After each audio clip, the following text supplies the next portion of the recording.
Hey, I'm Alex Rackler from Board Game Co. and today I'm reviewing Twilight Inscription from Fantasy Flight Games.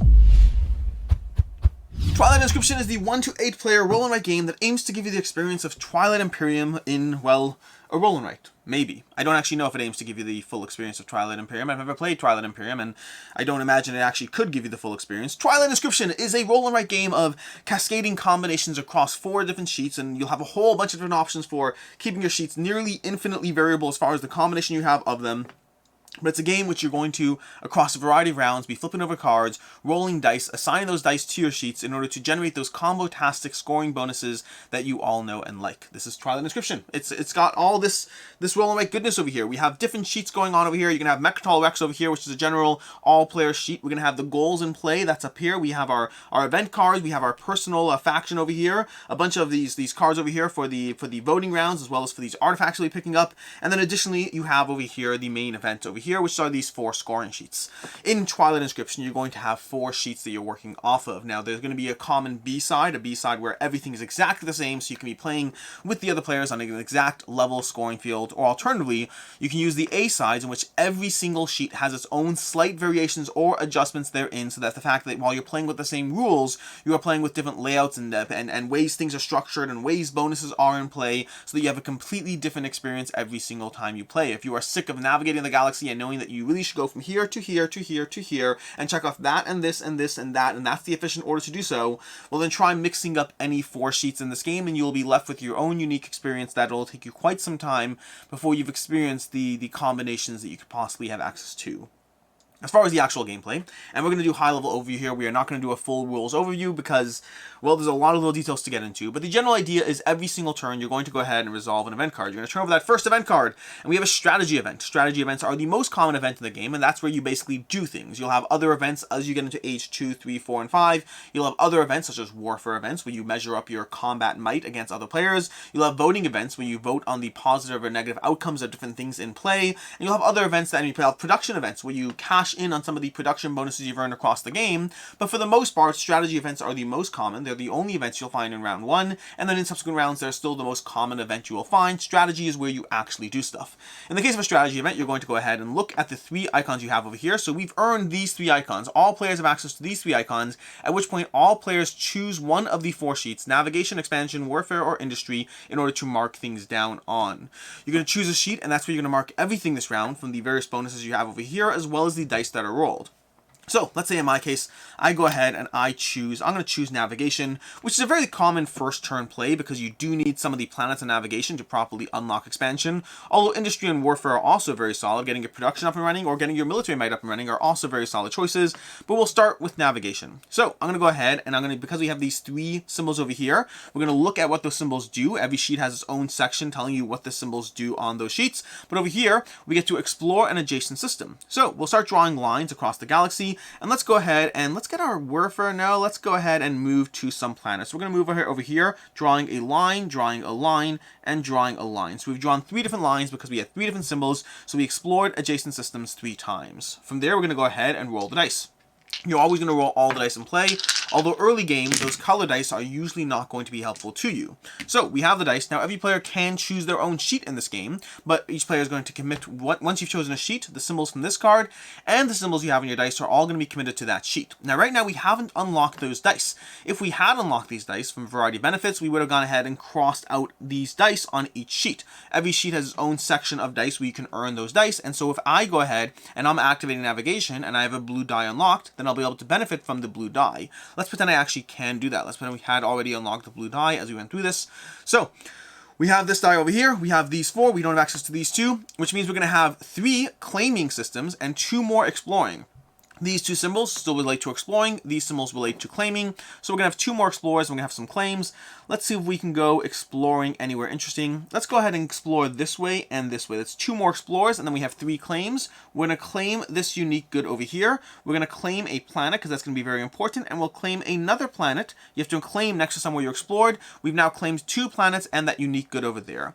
That is basically round 1. We are done with round 1. On to round 2. That's it. That's the entire game. Just every sheet's different. Rinse and repeat until the game is over. But we'll show you a drop more so you can have an idea of how things will chain off one another. So We'll go ahead and draw another card, and we'll draw this card over here where we have Echoes of the Past, one of each symbol, and then again, choose a sheet to go off of. We'll go ahead and choose expansion, and then we'll mark one of each symbol off an expansion. Now in expansion, first you have to unlock these planets. In order to do so, you have to have these planets over here. The first thing we're going to do on expansion is we're going to mark off one of these symbols in order to go ahead and claim the results of the green die. So we're going to circle off that in order to claim the green die, and we're going to earn that green die over there. So again, we're starting to earn those bonuses. Now we're going to earn the green die when we roll it. But we're going to mark off the other planet in order to go ahead and, let's just mark off this region over here. So we've unlocked this planet over here. We can now start marking things on that planet. And now we're going to go ahead and use the one of each symbol type to go ahead and go 1, 2, 3.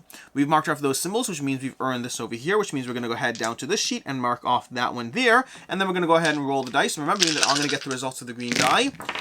And we have the following. We have that, and this, and this, and this. And again, we're going to get these dice over here. We're not going to get those two because we haven't unlocked them. Other players might. We're going to use this to mark off this. We're going to use this to mark off this. We've now earned this good over here, which we'll be able to use shortly. And then we'll use these two for this and this. We've marked off every single thing. That's going to correlate to this over here. This is going to correlate to that. That is going to correlate to down here. We're going to mark over here and mark that off. Again, all good things happening in the game. So you can see how things start to cascade fairly quickly in this game. That was only 2 rounds of play. Past that, and we won't draw it out from there. But let's show you what the various sheets do before we dive into the rest of the actual review. So the sheets you have access to is you have navigation, where you'll be able to explore and claim planets. You have expansion, where you'll be able to start getting the planets and then starting to utilize all those bonuses. You'll have industry, where you can start cashing in marking off various spots over here to scrap various zones, then claim various zones to get a whole bunch of bonuses, which you'll also be able to use to be able to start marking off production, which will give you trade goods every round. And trade goods are effectively wild symbols, which are very useful for when you need that one thing you can't otherwise get. And then you have warfare, where you'll start marking off various ship symbols onto your grids and comparing your military strength against the players on your left and the players on your right as you go through warfare, earning the wins or losses for the player on your left and your right whenever you have a warfare event. Past that, there's a whole bunch of other things going on here. You're going to have unique goods, which you can spend in a variety of ways to get extra access to points, to be able to spend various markers, to unlock various battleships. You'll also have the fact that on various, you'll be unlocking dice on various planets over here. You'll also have various technologies. Every single planet, every single one of these sheets has 2 different technologies you can unlock as well, giving you different access to bonuses as well. You have Mecatol Rex, which is a planet you can explore over here. First players to Mecatol Rex will get their names up here and get extra voting rights and extra points in the game. And then you have goals you're going for. These goals are going to be variable in every single game. Have 10 scrapped bases. Claim 6 asset nodes. Claim the Mecatol Rex system and both neighboring asset systems. That's a big deal over here. What are you going to do over there as far as getting your hands on those? And so that is basically what's going on in the game. You're trying to activate one sheet every single turn. You're trying to use your unique faction powers. So unique faction powers are lots of fun. You can get your hands on these at the beginning of the game, and then you'll be able to utilize those for whatever key advantage you have access to. You're going to be claiming these cards throughout the course of the game. These are very fun, giving you points and other things you can do as far as just the extra stuff in the game. And that is basically what's going on in Twilight Inscription. Turn over an event card, choose a sheet, roll the dice, assign the dice to the sheet, get all the cascading bonuses you can, use those to mark things off, try to score as many points as possible by the end of the game across 4 sheets, across Mecatol Rex, across your various cards you have over there, and that is Twilight Inscription. So, let's get into it. Starting off with ease of play, rulebook is actually pretty good. They have a few different things here. They have a guided walkthrough rulebook that kind of takes you through one sheet at a time, giving you the core rules, what you need over there. And they have an actual rulebook covering everything you need. Both were fairly clear. Few small things I thought could have potentially been a drop more clear, but I was able to find everything I need as I dove into it. Gameplay tends to run roughly 45 minutes to an hour. Expect an hour for your first games. Once everyone knows what's up, I think you can knock out a game in 45 minutes.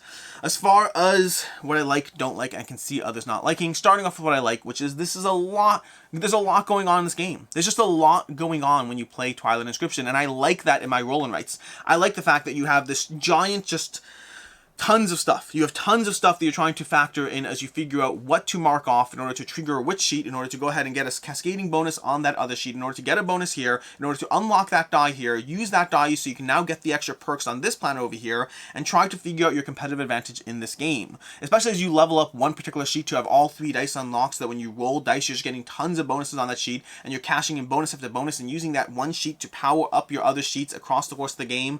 It is incredibly satisfying. Earning your various technologies technologies on those sheets. You can power up those sheets even further. That's another fun aspect of the game where you're just getting more and more every single time you play this game. You're getting more and more as you figure out which pinpoint to push a little harder on to get your bonuses, and it's nearly impossible to tell what strategy is optimal in this game. I say nearly impossible, maybe if I was 20 plays into it I have a better idea, but there doesn't yet seem to be a dominant strategy. There doesn't yet seem to be a clear and obvious sheet. Every single sheet gives you different perks in different ways. You know, navigation is going to get you to Mecatol Rex quickly, as well as being essential for expansion, as well as giving you tons of extra perks that you can use towards industry, towards perking up your production over there. Your expansion over here, once you get a few planets unlocked, you can just get a ton of bonuses if you focus heavily on getting a bunch of those bonuses, a bunch of those planets cleared. And industry is going to get you tons of production and voting rights, as well as just getting you tons of just like little goods and bonuses and dice. It gives you one of the best access to all the dice you can get. Lots of fun things there. And then of course warfare is going to give you a ton of points, as well as being hurtful to your opponents and slowing them down across the course of the game while giving you extras. Every single thing in this game is going to be powerful and useful towards you, and to a certain extent you almost want to use your leader to guide which sheet you focus a little more heavily on, which sheets factor into their unique advantages in the game, as while you try to go for the various things that will give you points from the actual sheets themselves to the goals. Getting those goals first will give you extra points. Getting Mecatol Rex first will give you extra points. There's a lot going on in the game, and there's tons of variety as well to stop the game from getting predictable. The fact that you have this whole giant, like you have like, what is it, 8 variations of every single sheet, with every single one being unique in terms of the layout of that sheet, forcing you to never really fall into a pattern of being like, oh yeah, when I play this game, obviously the first thing I do is I head over here, unlock that planet, then I go ahead to Tiamat. Tiamat has the best combination of things I unlock. You can't do that in this game because of the fact that you never know which combination of everything you're going to have. There's never going to be that one exact puzzle that you figured out exactly how to cascade this into that into this. Even if you could halfway figure out the combination of industry or warfare or whatever it is, again, the variety of the sheets will stop you from doing that. And then of course the artifact cards over here, as well as the leaders you have, those will all even further mess you up as far as having any degree of predictability around exactly what it is you're trying to do. And the fact that there's multiple pathways to victory in terms of what you're going to specialize on, which sheets you're going to specialize on, where you cash in your extra points, whether you focus on, you know, industry, expansion, navigation, the rewards. There's a lot going on in this game, and it's all satisfying to get done as you go through it. If you like those roll and write games, which you're going to be just checking off things and cascading that into checking off more things, Twilight Inscription has basically sat there and said, you like checking off things, do you? So we'll give you all the sheets where you check off the things to get the more things and check off the things to get the other things that you can then check off and check things off, and hopefully get a higher score because you check things off more than the other people check things off. That's what Twilight Inscription is aiming to do. It's giving you all the things to mark and check off in the game. As far as things I don't like, first of all, the markers are hot garbage. These markers over here, I mean, they're very pretty. This nice orange color as you mark things off are great, but these markers, they really, oh my gosh, first of all, it feels just irritating to go through it, but it feels irritating. It smudges the sheet. It is not helpful. You're supposed to be, in fact, you're not supposed to be using this to clean up the sheet. They tell you in the rules, use a paper towel, but cleaning up 4 sheets with a paper towel is not the cleanest. It's not the cleanest or the best way. This is a game that, fortunately, because it's a roll and write, it still has less cleanup time than most other games, but it is one of the worst roll and writes as far as the specific markers they use and how hard or easy it is to clean things up. One of the worst roll and writes I've actually played with. Again, very pretty orange color. I'll give them props for that. Not quite so satisfying to actually go through the cleanup process. But then secondly, as far as actual gameplay, I would say the end game can feel a bit looser and harder to be as efficient with. The nature of gathering all the things, the nature of the variable end game in here, the game doesn't necessarily end in an exact point in time. It ends in one of the phase 5 cards, but it could be a little variable where it is. It does mean you can walk into the end game with having extra resources you don't always have a way to cash in, and that feels a little anticlimactic. It might take several plays before you start figuring out a better pattern as far as how to prep for your end game, but because of how much stuff starts cascading at that point in the game, it is often easy to walk into that final game being like, oh, congratulations, yay me, I just scored a bunch of extra stuff that was pretty hard to get normally earlier in the game, but now I have it and I can't even benefit from it, which means the end game does feel a bit anticlimactic in that sense. As far as I can see others not liking, first of all, is you kind of do have to pick a sheet to excel at. This is a game where, and I'm not 100% confident of that yet, to be very clear, but from what I've seen so far, you kind of have to be at least like very, very good at least one of the sheets. You have to focus on one of the sheets where you're like, you know what, I'm going to pick industry, I'm going to go ahead and unlock 3 dice, and I'm just going to power through that thing as fast as possible and use my strength in that one sheet to help me make up for my weaknesses in the other sheets. I think so far I've seen that you kind of have to pick a sheet where you are just going through it like nobody's business and marking everything off and using that to help your other sheets out. So if you want that, like, you know, completely even approach, I don't think it works as well. I think you kind of have to pick something to prop you up in the other sheets. Secondly is the order of events can favor what other players have done over others just through sheer luck of the draw. If you sat there and just got your extra 2 production stuff and a production event happens and I haven't gotten it, the luck of the ordering of the war events, of the voting events, and of the production events does mean that there's a degree of uncertainty around how the game will play out, and that uncertainty can reward what other players did or did not just do.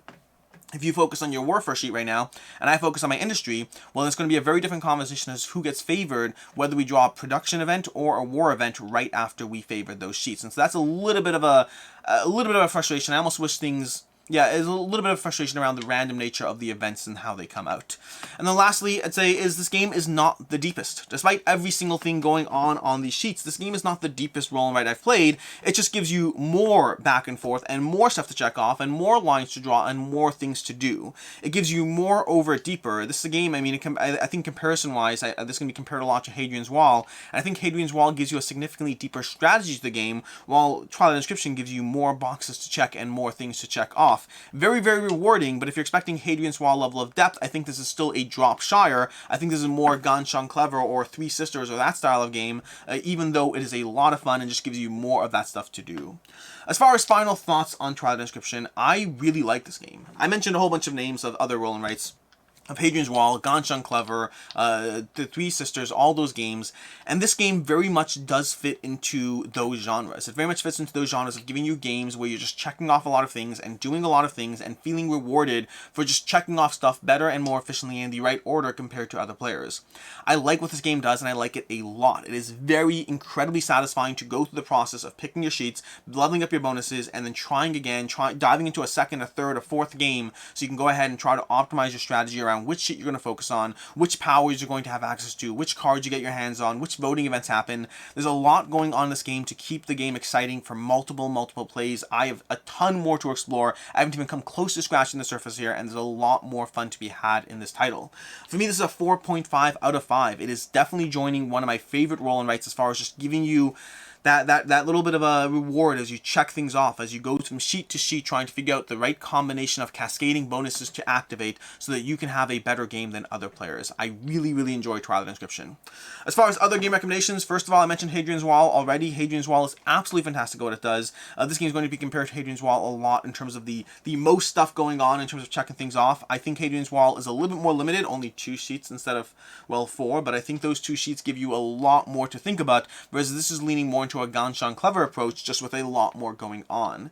And secondly is, weirdly enough, this almost feels similar to Mosaic for me, in terms of just the way things cascade slowly but surely, the way you just activate this to get that, activate this to get that, feels similar to Mosaic, another game that I thoroughly enjoy that's not a roll and write, but just has that degree of just one more thing leading into one more thing into one more thing.